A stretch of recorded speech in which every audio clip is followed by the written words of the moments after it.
નમસ્કાર દર્શક મિત્રો, આપ જોઈ રહ્યા છો નિર્માણ ન્યૂઝની વિશેષ રજૂઆત કાર્યક્રમ શ્રાદ્ધના મહિમા અંતર્ગત હું ધ્રુવી ત્રિવેદી આપ સૌનું સ્વાગત કરું છું. સ્વાગત છે આપ સૌનું આપની વિશેષ રજૂઆત કાર્યક્રમની અંદર. અને આપણે બધા જાણીએ છીએ કે અત્યારે શ્રાદ્ધ પક્ષ ચાલી રહ્યા છે, જેને પિતૃપક્ષના નામથી ઓળખવામાં આવે છે. આ શ્રાદ્ધ પક્ષનો એક વિશેષ મહિમા આપણા પુરાણોની અંદર, આપણા ગ્રંથોની અંદર અને આપણા ધર્મની અંદર દર્શાવવામાં આવ્યો છે. હવે આ શ્રાદ્ધ શું છે અને શ્રાદ્ધની પાછળની ઘણી બધી વાતો અને એની જાણકારી, એની માહિતી આપણે મેળવવાના છે. શ્રાદ્ધ ખાસ કરીને તો એવું કહેવાય કે પિતૃપક્ષને તૃપ્ત કરવા માટે, એમના આશીર્વાદ મેળવવા માટે અને તેમની તૃપ્તિ માટે, તેમની શાંતિ માટે આપણે શ્રાદ્ધ કરતા હોય છે. શ્રાદ્ધ સાથે અલગ અલગ કથાઓ, માન્યતાઓ પણ જોડાયેલી છે. શું કરવું જોઈએ આ દિવસોમાં, કયા કાર્યોથી દૂર રહેવું જોઈએ, આ તમામ બાબતો વિશે આપણે ચર્ચા કરવાના છે. અને તે માટે આપણી સાથે કાર્યક્રમ અંતર્ગત જોડાઈ ચૂક્યા છે શાસ્ત્રીજી સાગરભાઈ જોશી. શાસ્ત્રીજી, સ્વાગત છે આપનું કાર્યક્રમમાં. જય શ્રી કૃષ્ણ. અનાધિ નિધિનો દેવ શંખ ચક્ર ગદાધર અક્ષય પુંડરીકાક્ષ પિતૃમોક્ષ પ્રદો ભવ. જીટીપીએલના દરેક નિર્માણ ન્યૂઝને, દરેક દર્શકોને જય શ્રી કૃષ્ણ. શાસ્ત્રીજી, સૌપ્રથમ તો આપણે શ્રાદ્ધની વાત કરી રહ્યા છે, તો શ્રાદ્ધ એટલે શું? શ્રાદ્ધ શું છે અને શા માટે કરવામાં આવે છે?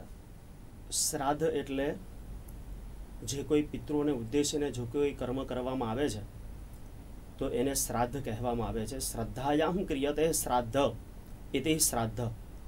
પિતૃઓને ઉદ્દેશીને કોઈ પણ શ્રદ્ધાપૂર્વક કોઈ પણ કર્મ કરવામાં આવે છે એને સાચું શ્રાદ્ધ કહેવામાં આવે છે. આપણા કોઈ પણ પરિવારમાં દિવંગત આત્મા પાછળ કોઈ પણ આપણે કર્મ કરીએ છીએ, જેમ કે પિંડદાન, તર્પણ વિધિ આદિ જે કંઈ આપણે કર્મ કરીએ છીએ એને સાચું શ્રાદ્ધ કહેવામાં આવે છે. મનુસ્મૃતિની અંદર અને ઘણા ધર્મ ગ્રંથોની અંદર, ધર્મશાસ્ત્રની અંદર, પુરાણોની અંદર વીર મિત્રોદય, શ્રાદ્ધ કલ્પલતા, શ્રાદ્ધ કર્પદ્રુમ, આવા દરેક ગ્રંથોની અંદર શ્રાદ્ધનું અનેક મહત્વ બતાવવામાં આવ્યું છે. મહર્ષિ પરાશરના મત અનુસાર શ્રાદ્ધની અંદર જવ, તલ, તુલસીના પાન, દર્ભ આદિ ઘણેક શ્રાદ્ધની અંદર આ બધી વસ્તુનું બહુ મહત્વ હોય છે. અને શ્રદ્ધાયામ ક્રિયતે શ્રાદ્ધ ઇતિ શ્રાદ્ધ. શ્રાદ્ધ જે છે એ શ્રદ્ધાપૂર્વક કરવામાં આવે છે એને સાચું શ્રાદ્ધ કહેવામાં આવે છે.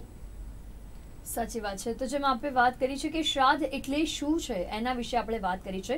હવે શ્રાદ્ધની સાથે સાથે ઘણી બધી વાતો જોડાયેલી છે. આપણે ઘણી બધી વાતો કદાચ આપણા ઘરના વડીલો હશે તો તેમની સાથેથી, તેમની પાસેથી જાણી હશે, અથવા તેમના થકી આપણે સાંભળી હશે ચોક્કસ.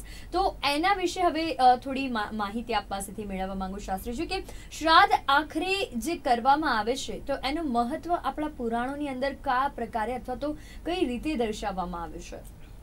આપણા ઘણા બધા પુરાણોની અંદર શ્રાદ્ધનું બહુ મહત્વ રહેલું છે. જેમ કે પુરાણોની અંદર જોવા જઈએ તો રામાયણની અંદર ભગવાન રામચંદ્ર ભગવાન જ્યારે વનવાસમાં ગયા હતા ત્યારે દશરથ રાજાનું શ્રાદ્ધ ભગવાન રામચંદ્રજીએ કર્યું હતું વનવાસની અંદર. અને એ વનવાસની અંદર જ્યારે દશરથ રાજાજીની પાછળ જે શ્રાદ્ધ કર્મ કર્યું ત્યારે બ્રહ્મ ભોજન કરાવવામાં આવ્યું હતું. તો એ બ્રહ્મ ભોજન જ્યારે ચાલતું હતું ત્યારે સીતાજી, એ બ્રહ્મ ભોજન ચાલતું હતું ત્યારે એ સીતાજી પર્ણકુટીરની પાછળ જતા રહ્યા હતા. અને પછી જ્યારે બ્રહ્મ ભોજન પૂર્ણ થયું ત્યારે રામચંદ્ર ભગવાને એ સીતાજીને કહ્યું કે સીતાજી, તમે જ્યારે બ્રાહ્મણો ભોજન કરતા હતા ત્યારે તમે કેમ પાછળ જતા રહ્યા હતા, પર્ણકુટીરની પાછળ? ત્યારે એ સીતાજીએ કીધું કે જ્યારે બ્રહ્મ દેવતાઓ જ્યારે ભોજન કરતા હતા ત્યારે એ બ્રાહ્મણોની અંદર મને રઘુકુળના પૂર્વજો દેખાણા, એટલે હું લજ્જાવશ થઈને એ પર્ણકુટીરની પાછળ જતી રહી હતી. આવું રામચંદ્ર રામાયણની અંદર પણ આ શ્રાદ્ધનું જ્યારે દશરથ રાજાએ જ્યારે શ્રાદ્ધ રામચંદ્ર ભગવાને દશરથ રાજાજીની પાછળ જે શ્રાદ્ધ કર્યું ત્યારે એ રામાયણની અંદર પણ આ શ્રાદ્ધનો ઉલ્લેખ બતાવ્યો છે. જોવા જઈએ તો મહાભારતની અંદર પણ ભીષ્મ પિતાએ એના પિતાજીની પાછળ જે શ્રાદ્ધ કર્મ કર્યું, શાંતનની પાછળ જે શ્રાદ્ધ કર્મ કર્યું ત્યારે સ્વયં ભીષ્મ પિતા પણ હરિદ્વારની અંદર જઈને એ શ્રાદ્ધ કર્મ કરે છે. તો આવા અનેક ગ્રંથોની અંદર અને અનેક પુરાણોની અંદર આવા ઘણા બધા દ્રષ્ટાંતો રહેલા છે અને ઘણા બધા આ પુરાણોની અંદર શ્રાદ્ધનું મહત્વ પણ બતાવવામાં આવ્યું છે. ચોક્કસ. તો જેમ આપે વાત કરી છે કે શ્રાદ્ધનું પુરાણોની અંદર એટલે આપણા ગ્રંથોની અંદર શું મહત્વ ધરાવે છે શ્રાદ્ધ, અને સાથે સાથે શા માટે આપણે શ્રાદ્ધ ખાસ કરીને કરીએ છીએ, તો એનું મહત્વ આપણા ગ્રંથો, ધર્મો અને પુરાણોની અંદર દર્શાવવામાં આવે છે. તો ચોક્કસ તેના વિશે વાત કરી છે. હવે શાસ્ત્રીજી, આજે ભાદરવા ચોથનો તિથિનો શ્રાદ્ધ છે. આમ તો એવું કહેવાય છે અને એવું જ છે કે ભાઈ જે પણ વ્યક્તિ જે તિથિ અનુસાર મૃત્યુ પામ્યા હોય તો એ જ તિથિ અંતર્ગત અથવા તો એ જ તિથિ દરમિયાન આ 15 દિવસોની અંદર તેમનું શ્રાદ્ધ કરવામાં આવતું હોય છે. તો આજના દિવસના શ્રાદ્ધનું એટલે કે ભાદરવા ચોથના શ્રાદ્ધનું શું વિશેષ મહત્વ છે, અથવા તો તેમાં શું કરવું જોઈએ? જે આજે જે ભાદરવા મહિનાનું જે ચોથું શ્રાદ્ધ છે, શુક્રવારનું શ્રાદ્ધ જેને આપણે કહીએ છીએ, તો આ શ્રાદ્ધનું નામ જે છે એ ભરણી શ્રાદ્ધ તરીકે કહેવામાં આવે છે. આજનું શ્રાદ્ધનું નામ છે ભરણી શ્રાદ્ધ. આ ભરણી શ્રાદ્ધના દિવસે જે શ્રાદ્ધ કર્મ કરવામાં આવે છે એ શ્રાદ્ધ કર્મ કરવાથી આપણને ગયાજી જઈને જે શ્રાદ્ધ કરીએ છીએ એ શ્રાદ્ધનું ફળ આજનું આપણે કરીએ છીએ પિતૃઓની પાછળ, તો એ ગયાજીની અંદર જઈને જે શ્રાદ્ધ કર્મ કરીએ છીએ એવું ફળ આપણા જીવનની અંદર પ્રાપ્ત થાય છે. અને આ શ્રાદ્ધના દિવસે 2 દેવતાઓની પૂજા કરવામાં આવે છે. ધુરીલોચન નામના દેવ અને પુરુદ્રવા દેવ લેવામાં આવે છે.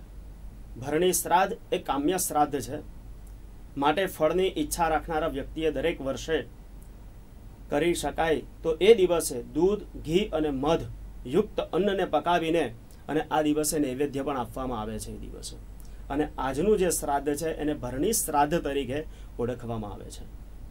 ચોક્કસ. તો આપણે જેમ વાત કરી છે કે ભાદરવા ચોથની આજે તિથિ છે અને ભાદરવા ચોથની તિથિ સાથે જોડાયેલા આજના દિવસના શ્રાદ્ધનું શું મહત્વ છે. હવે શ્રાદ્ધની જ્યારે વાત આવે ને ત્યારે ઘણા બધા સવાલો આપણને થતા હોય, આપણે વાસ જે નાખતા હોય છે તો એમાં પણ ખાસ કરીને ઘણા બધા લોકો માત્ર બનાવીને વાસ ગાય, કૂતરા હોય અથવા તો કાગડા હોય એમને અર્પણ કરતા હોય છે, પણ વિશેષ એની વિધિ શું છે અથવા એમાં શું તકેદારી રાખવી જોઈએ એના વિશે પ્રોપર કોઈને માહિતી નથી હોતી શાસ્ત્રીજી. તો એ માટે આપ શું કહેશો? જે દિવસે તિથિ પ્રમાણે કોઈ પણ આપણા પરિવારની અંદરથી કોઈ પણ દિવંગત આત્મા હોય છે તો જે તિથિએ એ આત્માનું મૃત્યુ થયું હોય એ જ તિથિએ એ દિવસે શ્રાદ્ધ નાખવામાં આવે છે. જેમ કે આપણે જોઈએ છીએ કે નોમના દિવસે સૌભાગ્યવતી સ્ત્રીનું આપણે શ્રાદ્ધ નાખીએ છીએ, તો આપણને તિથિ જો યાદ ન હોય તો આપણે એ નોમના તિથિએ આપણે એ શ્રાદ્ધ નાખી શકતા હોઈએ છીએ. તો જેવી રીતે જો કોઈ દિવંગત આત્મા જે તિથિએ મૃત્યુ પામે છે એ જ તિથિ એનું શ્રાદ્ધ નાખવું જોઈએ. એ શ્રાદ્ધની અંદર ખીર અને રોટલીનું ખૂબ વિશેષ મહત્વ છે. તો એ દિવસે દૂધભાત, ખીર અને રોટલી આ ગાય, કૂતરા અને કાગડાને અર્પણ કરવામાં આવે છે અને વાસ આપણે ધાબે નાખવામાં આવે છે. તો જ્યારે વાસ આપણે નાખીએ છીએ ધાબા ઉપર આપણા પિતૃઓના ઉદ્ધાર માટે, તો આ ભાદ્ર પક્ષની અંદર શ્રાદ્ધ મહિનાની અંદર પિતૃઓ છે એ આપણા ઘરની અંદર ઘરે આવતા હોય છે આપણે અન્ન ગ્રહણ કરવા માટે. તો એ અન્ન ગ્રહણ કરવા માટે આપણા ધાબા ઉપર આપણે પિતૃઓને પ્રસન્ન કરવા માટે વાસ નાખતા હોઈએ છીએ. તો એ વાસ નાખતી વખતે દક્ષિણ દિશાની અંદર મુખ રાખીને આ મંત્ર બોલવામાં આવે છે. અનાધિ નિધિનો દેવ શંખ ચક્ર ગદાધર અક્ષય પુંડરીકાક્ષ પિતૃમોક્ષ પ્રદો ભવ.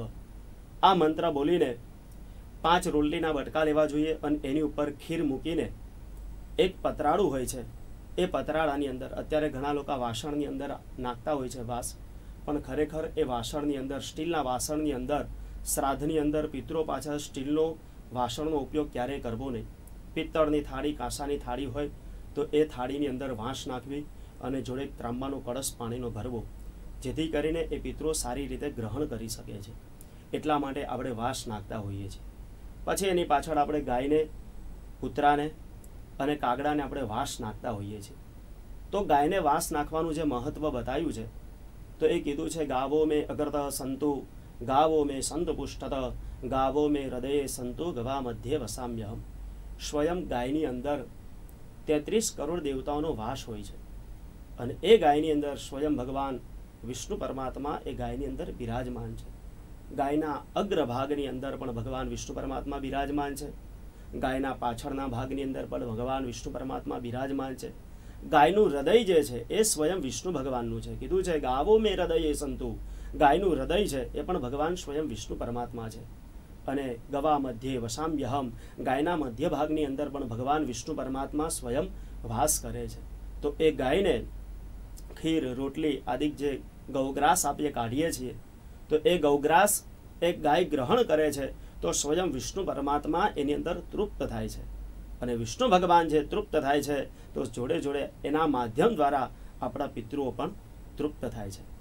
પછી આપણે કૂતરાને જે શ્વાનબલી એટલે કે ભોજન, જે આપણે કૂતરાને વાસ નાખીએ છીએ, તો કૂતરું જે છે એ યમદ્વારની અંદર જ્યારે જીવ જતો હોય છે ત્યારે એ શ્વાન તૃપ્ત થતો હોય છે. અને એ પથમાં, એ માર્ગની અંદર એ જીવ, એ કાગડો, આ જે કૂતરું છે એની રક્ષા કરે છે. એટલા માટે એક શ્વાન ભાગ ત્યાં આપવામાં આવે છે. પછી આવે છે કાગડાની આપણે વાસ નાખીએ છીએ, તો એ કાગવાસની અંદર પણ એ જે કાગડો છે એ યમરાજનો દૂત કહેવામાં આવે છે. એટલે યમદૂતો તૃપ્ત થાય તો જીવને પણ સારી સદગતિ આપવામાં એ મદદરૂપ થાય છે. અને બીજું કારણ એ પણ છે, ભાદરવા પક્ષની અંદર કાગડો જે છે એ ઈંડામાંથી બચ્ચા બહાર કાઢે છે. એટલે એનું ભરણ પોષણ કરવા માટે આજે ભાદ્ર પક્ષની અંદર કાગડાને આપણે ખીર અને રોટલી આદિ આપણે અર્પણ કરતા હોઈએ છીએ, જેથી કરીને તેના બચ્ચાને સારું આહાર એ આપી શકે. એટલા માટે પણ એ આપણે ત્યાં કાગડાને શ્રાદ્ધ આપવામાં આવે છે, ખીર અને રોટલી આપણે આપીએ છીએ. આ બધું શ્રાદ્ધની અંદર ગાય, કૂતરું અને કાગડાનું બહુ વિશેષ મહત્વ છે. અને સારી એ સ્વયં ગ્રહણ કરે તો આપણા પિતૃઓ પણ સ્વયં ગ્રહણ કરે એવો ભાવ હોય છે.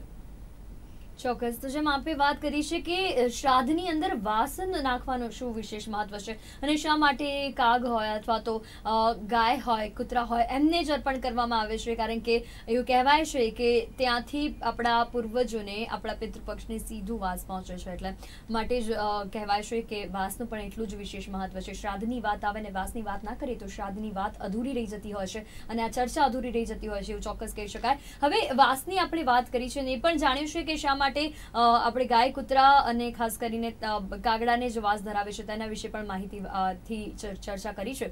હવે વાત આવે શ્રાદ્ધ કયા સમયમાં કરી શકાય. ઘણી વાર એવું બનતું હોય કે ઘણા લોકો સૂર્યાસ્ત પછી પણ શ્રાદ્ધ કરતા હોય છે, પણ આપણા પુરાણોની અંદર લખ્યું છે કે સૂર્યાસ્ત પછી શ્રાદ્ધ ન કરવો જોઈએ. તો એનું મહત્વ શું છે? પ્રાતઃ સમયની અંદર આપણે શ્રાદ્ધ નથી કરી શકતા, અને સૂર્યાસ્ત પછી પણ આપણે પિતૃઓની પાછળ આપણે શ્રાદ્ધ નથી કરી શકતા. જે મધ્યાહન સમય બતાવવામાં આવ્યો છે ત્યારે જ આપણા પિતૃઓની પાછળ એ શ્રાદ્ધ કર્મ આપણે કરી શકીએ છીએ. કારણ કે પ્રાતઃ સમય છે એ દેવતાઓનો સમય છે, અને જ્યારે મધ્યાહન સમય જે છે એ આપણા પિતૃલોકની અંદર જે પિતૃઓ આ શ્રાદ્ધ મહિનાની અંદર આવે છે, એટલે સ્વયં જે સૂર્ય છે એ મધ્યમાહની અંદર આવે છે, જ્યારે ઉપર આવે છે ત્યારે એ શ્રાદ્ધ આપણે અર્પણ કરી શકીએ છીએ. અને ત્યારે સ્વયં ભગવાન સૂર્યનારાયણ અને ચંદ્ર ભગવાન, ચંદ્ર સાંજના સમય હોય છે, તો સૂર્ય દેવતાઓ એ જ્યારે સૂર્યના જે દેવતાઓ છે એના જે કિરણો છે એ સારી રીતે પડતા હોય છે, અને એ કિરણો દ્વારા એનું જે તત્વ છે એ આપણા પિતૃઓ સુધી પહોંચે છે. એટલા માટે જે કંઈ પિંડદાન આપણે અર્પણ કરીએ છીએ એ પણ પિંડ એ સૂર્યના કિરણો દ્વારા એ તત્વ એ આપણા પિતૃઓ સુધી પહોંચે છે. અને એટલા માટે એ મધ્યાહન સમય જે છે એ પિંડદાન કરવાનો, તર્પણ કરવાનો અને પિતૃઓને જે શ્રાદ્ધ અર્પણ કરવાનો જે મહિમા છે એ મધ્યાહન સમય એટલે કે બપોરના સમયે રહેલો છે. અને સૂર્યાસ્ત પછી આપણે અર્પણ કરી શકતા નથી, કારણ કે સૂર્યાસ્ત સમયે અનિષ્ટ એવા જે કોઈ તત્વ હોય છે એ તત્વ એ આપણા શ્રાદ્ધનું ગ્રહણ કરતા હોય છે.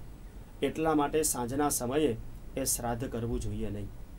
સાચી વાત છે. તો શા માટે સૂર્યાસ્ત પછી શ્રાદ્ધ ન થઈ શકે એના મહત્વ વિશે પણ શાસ્ત્રીજીએ વાત કરી છે કે ખાસ કરીને એના પછી, ખાસ કરીને સાંજનો સમય જ્યારથી શરૂ થઈ જાય એટલે કે સૂર્યાસ્ત થઈ જાય પછી શ્રાદ્ધ કરવું ટાળવું જોઈએ. આપ સૌને કહેવા માંગીશ, કારણ કે ઘણા બધા લોકો જે રીતિ નીતિથી જાણીતા નથી એ લોકો આ બધું ફોલો કરતા હોય છે, અને એ ઘણી વાર એમનાથી જાણે અણજાણ્યામાં આ બધી વસ્તુઓ થઈ જતી હોય છે. હવે બીજી એક વાત કે ખાસ કરીને આ કોરોનાના કાળ દરમિયાન જેટલા પણ લોકોએ પોતાના સ્વજનો ગુમાવ્યા છે, સદગતિ પામ્યા હોય જેમના સ્વજનોને, એમની આર્થિક ખાસ કરીને જે અંતિમ ક્રિયાઓ જે છે એ વ્યવસ્થિત રીતે ન થઈ શકી હોય. આપણા હિન્દુ ધર્મની અંદર, શાસ્ત્રોની અંદર જે પ્રમાણેની વિધિ દર્શાવવામાં આવી છે કે 12મું કરતા હોય, 13મું કરતા હોય, તો આ બધું ન થઈ શક્યું હોય સ્વાભાવિક રીતે આ સમય દરમિયાન. તો એવા લોકોનું શ્રાદ્ધથી આપણે કેવી રીતે પૂર્ણતા કરી શકીએ આ બધી અંતિમ ક્રિયાઓની અને વિધિઓની જે કદાચ નથી થઈ શકી અથવા તો બાકી રહી ગઈ છે? તો આની અંદર જે કોરોના કાળની અંદર આપણે ઘણું બધું જોઈ ગયા કે ઘણા બધા આ સમયની અંદર ઘણા બધા લોકો મૃત્યુ પામ્યા છે. તો એની પાછળ ઘણા લોકો એવી પણ પરિસ્થિતિ છે કે એની પાછળ શ્રાદ્ધ કર્મ કરવા માટે કોઈ વ્યવસ્થા ન હોય. તો આની અંદર આપણા ધર્મશાસ્ત્રની અંદર તો ત્યાં લગી બતાવવામાં આવ્યું છે કે જેની પાછળ કોઈ પણ શ્રાદ્ધ કર્મ કરવા માટે એટલી બધી પૂરતી વ્યવસ્થા ન હોય. ઘણા લોકો આપણે જોઈએ છીએ કેવા પરિસ્થિતિ હોય છે. તો એ આપણા ધર્મશાસ્ત્રની અંદર તો ત્યાં સુધી કીધું છે કે વનની અંદર જઈને પિતરોને યાદ કરીને ભોગ મૂકીને રડવામાં આવે ને તો પણ એ શ્રાદ્ધ આપણા પિતરો સુધી પહોંચે છે. અને જોવા જઈએ તો મૃત્યુ બાદ જે કંઈ ક્રિયા કરવાની, ઉત્તર ક્રિયા કરવાની, જે દ્વાદશા શ્રાદ્ધ, દશા એકાદશા શ્રાદ્ધ આપણે જે કરીએ છીએ એ કર્મ ન થયું હોય તો આપણા પિતરોને ઉદ્દેશીને શ્રાદ્ધ કર્મ કરવું જોઈએ. જેમ કે માતાજી, આપણા જે લેડીઝ, કોઈ સ્ત્રી એક્સપાયર થઈ ગયું હોય, મૃત્યુ પામ્યું હોય, તો સિદ્ધપુરની અંદર જઈને એ માતૃગયા શ્રાદ્ધ કરવાથી પણ એ આપણા પિતરોને ત્યાં શ્રાદ્ધ પહોંચતું હોય છે. પછી આપણે જોઈએ છીએ નર્મદા કાંઠે, ચાણોદની અંદર, ગયાજી ક્ષેત્રની અંદર, હરિદ્વારની અંદર પણ જઈને આપણા પિતૃઓને ઉદ્દેશીને શ્રાદ્ધ કર્મ કરવામાં આવે તો પણ એ શ્રાદ્ધ આપણું ત્યાં પરિપૂર્ણ થતું હોય છે. અને આપણે જોઈએ છીએ કે મૃત્યુ પામ્યા હોય અને એના 10 દિવસની અંદર આપણે દશા એકાદશા શ્રાદ્ધ કરીએ છીએ. જો એ 10 દિવસની અંદર કે એ મહિનાની અંદર ન થયું હોય તો 1 વર્ષ સુધી આપણે એની પાછળ દશા એકાદશા શ્રાદ્ધ આપણે કરી શકીએ છીએ. 1 વર્ષ સુધી દશા એકાદશા શ્રાદ્ધ એની પાછળ આપણે કરી શકીએ છીએ. વર્ષ પૂર્ણ થયા બાદ આવા જે ગયાજીની અંદર જઈને શ્રાદ્ધ કરી આપણા પિતરોને યાદ કરીને તો એ 1 વર્ષ બાદ આપણે કરી શકીએ છીએ. પણ દશા એકાદશા શ્રાદ્ધ જો ન થયું હોય, પાણી ઢોળની ક્રિયા, દ્વાદશા સપિંડીકરણ શ્રાદ્ધ ન થયું હોય તો 1 વર્ષની અંદર એ આપણે કરી શકીએ છીએ. ચોક્કસ. તો જેમાં આપણે વાત કરી છે કે 1 વર્ષની અંદર આપણે ચોક્કસ જે લોકોની અંતિમ ક્રિયા ન થઈ શકી હોય અથવા તો આ વિધિ અનુસાર ન કરી શક્યા હોય તો ચોક્કસ શ્રાદ્ધના દિવસોમાં પણ આ રીતનું થઈ શકે છે. બીજો એક સવાલ અત્યારે મારા મગજમાં અહીં આવી રહ્યો છે શાસ્ત્રીજી કે જ્યારે પણ વ્યક્તિ મૃત્યુ પામે છે, કોઈનું સ્વજન સદગતિ પામે છે, તો એના 3 વર્ષ પછી શ્રાદ્ધ કરવામાં આવે છે. તો આવું કેમ? આવું શા માટે? એમના મૃત્યુના 3 વર્ષના સમય પછી એમનું શ્રાદ્ધ કરવાની શરૂઆત જે છે થતી હોય છે? ત્રીજા વર્ષે આપણા જે કોઈ પિતરો દિવંગત થઈ ગયા હોય તો એ ત્રીજા વર્ષે, જેમ કે પહેલો ભાદરવો મહિનો, બીજો ભાદરવો મહિનો અને ત્રીજા ભાદરવાની અંદર એ આત્મા એ દિવંગત થયું હોય ત્યારે એ ત્રીજો ભાદરવો જ્યારે આવે ત્યારે એનું શ્રાદ્ધ એ પિતૃ શ્રાદ્ધની અંદર ભળે છે. તો જોવા જઈએ તો યમ માર્ગની અંદર એ પિતૃયોનીને એ ત્રીજા વર્ષે ત્યાં પ્રાપ્ત કરે છે. આપણો જે યમ માર્ગ જે છે એ બહુ ઘણો લાંબો બતાવ્યો છે ગરુડ પુરાણની અંદર. તો એ ત્રીજા વર્ષે એ જીવ એ ત્યાં પહોંચે છે પિતૃયોનીની અંદર. ત્યારે એ ત્રીજા વર્ષે એ આપણા પરિવારની સાથે, જે કોઈ આપણા પરિવારમાંથી જે કોઈ દિવંગત થયા હોય છે તો એ ત્યાં સુધી એ જીવ ત્રીજા વર્ષે ત્યાં સુધી પહોંચે છે. અને એટલા માટે એ ત્રીજા વર્ષે એ શ્રાદ્ધની અંદર મહાલયા શ્રાદ્ધ કરીને એ શ્રાદ્ધની અંદર પહોંચતા હોય છે. અને એટલા માટે એ ત્રીજા વર્ષે શ્રાદ્ધની અંદર ભળે છે. સાચી વાત છે. તો જેમાં આપે કહ્યું કે ત્રીજા વર્ષે શા માટે કોઈ પણ વ્યક્તિ મૃત્યુ પામ્યા હોય એના ત્રીજા વર્ષે શા માટે એમનું શ્રાદ્ધ કરવામાં આવે છે, તો એના પાછળની કારણ પણ આપણે જાણીશું અને એના વિશે વાત કરી છે ચોક્કસ. હવે ખાસ ઘણા બધા લોકો એવા હોય કે જે કદાચ પોતાના સ્વજનોથી દૂર હોય, ઘર પરિવારથી દૂર હોય અને કોઈક કારણોસર શ્રાદ્ધ નથી કરી શક્યા. પણ માનો કે જેમાં આપે કહ્યું કે કદાચ 14 દિવસ આપણે ના કરી શકીએ તો છેલ્લા દિવસનું જે શ્રાદ્ધ હોય એ કરી લઈએ એટલે સર્વ શ્રાદ્ધના ફળ આપણને મળી જતા હોય છે. પણ એ પણ શ્રાદ્ધ કદાચ આપણે ચૂકી ગયા હોય ને ન કરી શક્યા તો શું કરી શકાય ને એવા સંજોગોમાં શું થઈ શકે? પિતૃપક્ષની અંદર ભાદ્રપદની અંદર જે આપણે શ્રાદ્ધ ન નાખી શક્યા હોઈએ તો જેમ કે તિથિ અનુસાર આપણે કોઈ પણ જગ્યાએ બહાર હોઈએ તો એ દિવસે આપણાથી શ્રાદ્ધ ન નાખી શકાય તો એકાદશીના દિવસે અથવા તો જે અમાસ આવે છે, સર્વ પિતૃ અમાસ આવે છે, એ અમાસના દિવસે આપણે શ્રાદ્ધ નાખી શકીએ છીએ. કારણ કે જ્યારે એ જીવ આપણા ઘરની અંદર આવતો હોય છે ત્યારે આપણે વાસ નથી નાખતા, ત્યારે એ જીવ એ નિરાશ થઈને પાછો યમલોકની અંદર જાય છે. તો અહીંયા પાછો એ જીવ એ અમાસના દિવસે એ અન્નને ગ્રહણ કરવા માટે આવતો હોય છે. એટલે અમાસના દિવસે એ અમાસને સર્વપિતૃ અમાસ કહેવામાં આવે છે. એટલા માટે અમાસના દિવસે એ આપણે શ્રાદ્ધ આપણે નાખી શકીએ છીએ. જી ચોક્કસ. તો જેમ આપણે વાત કરી છે કે અમાસના દિવસે આપણે શ્રાદ્ધ નાખી શકીએ છીએ અને એના વિશે પણ માહિતી મેળવી છે. બીજી એક વાત કે ખાસ ઘણા બધા લોકો શ્રાદ્ધની અંદર શું કાર્ય કરી શકાય એને લઈને ચિંતિત હોય છે અથવા તો એનું પૂરું જ્ઞાન નથી હોતું. તો આ દિવસો દરમિયાન આ જે 15 દિવસ 16 દિવસનો સમયગાળો છે પૂર્ણિમાથી લઈને અમાસ સુધીનો, તો એ દિવસો દરમિયાન શું કાર્યો કરવા જોઈએ અને શું કરવું જોઈએ? શ્રાદ્ધ પક્ષની અંદર આપણા પિતૃઓના ઉદ્ધાર માટે આપણે ઘણા બધા આપણા ધર્મશાસ્ત્રની અંદર, પુરાણોની અંદર ઘણા બધા શ્રાદ્ધ બતાવવામાં આવ્યા છે. જેમ કે પૂનમથી લઈને અમાસ સુધી જે આપણું શ્રાદ્ધ પક્ષ ચાલુ થાય છે, તો એ શ્રાદ્ધ પક્ષની અંદર મહાલયા શ્રાદ્ધ કરવું જોઈએ. એ મહાલયા શ્રાદ્ધ જે છે એ આપણા પિતૃઓને ઉદ્ધાર માટે એ મહાલયા શ્રાદ્ધ પણ આવેલું છે. પછી જે આપણા પિતૃઓની જે શ્રાદ્ધની તિથિ આવતી હોય તો એ દિવસે વિષ્ણુ ભગવાનની પૂજા, દેવ ઋષિ મનુષ્ય પિતૃ તર્પણ કરવાથી અને પિંડદાન કરવાથી એ આપણા પિતૃઓ તૃપ્ત થતા હોય છે.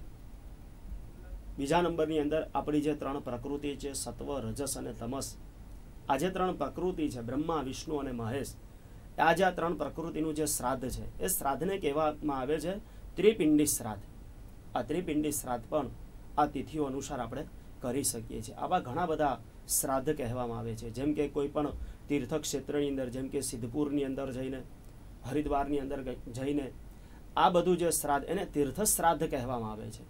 તો આપણે તીર્થની અંદર જઈને પણ આ તીર્થ શ્રાદ્ધ એ આપણે વિદ્વાન બ્રાહ્મણો પાસે કરાવવાથી એ આપણા પિતૃઓ તૃપ્ત થતા હોય છે અને એ પિતૃઓ જે છે એ સદગતિ પામતા હોય છે. તો આ શ્રાદ્ધ પક્ષની અંદર આપણા પિતૃઓની જે તિથિ આવતી હોય ત્યાં આવા બધા શ્રાદ્ધ કર્મ કરવામાં આવે. નારાયણ શ્રાદ્ધ, પંચબલી શ્રાદ્ધ, આ બધા શ્રાદ્ધ કરવામાં આવે તો એ પણ આપણા જે પિતૃઓ છે એ સારી સદગતિને પામતા હોય છે. ચોક્કસ. તો શાસ્ત્રીજી, જેમ આપે વાત કરી છે કે શ્રાદ્ધની અંદર કયા કાર્યો કરી શકાય, એવું કહેવાય કે ગરુડ પુરાણ પણ તમે વાંચો તો ખૂબ સારું રહેશે. વિષ્ણુ આના દેવ હોય છે એટલે વિષ્ણુને લગતા પુરાણો, ગ્રંથો વાંચો તો પણ એક ખૂબ લાભકારી મનાય છે. શ્રાદ્ધ વિશે લગભગ બધી ચર્ચા આપણે કરી છે અને સુંદર મજાની ચર્ચામાં આપ અમારી સાથે જોડાયા તે બદલ આપનો આભાર. Thank you. જય શ્રી કૃષ્ણ. તો દર્શક મિત્રો, મારી વિશેષ રજૂઆત કાર્યક્રમ શ્રાદ્ધના મહિમામાં અત્યારે હાલ બસ આટલું જ. ફરી મળીશું. મને આપશો રજા. નમસ્કાર. उषापस्वसुष्टमस्सं वर्तयति वर्तनिं सुजातता अयावाजं देवहितं सने मम देम सतहिम सुवे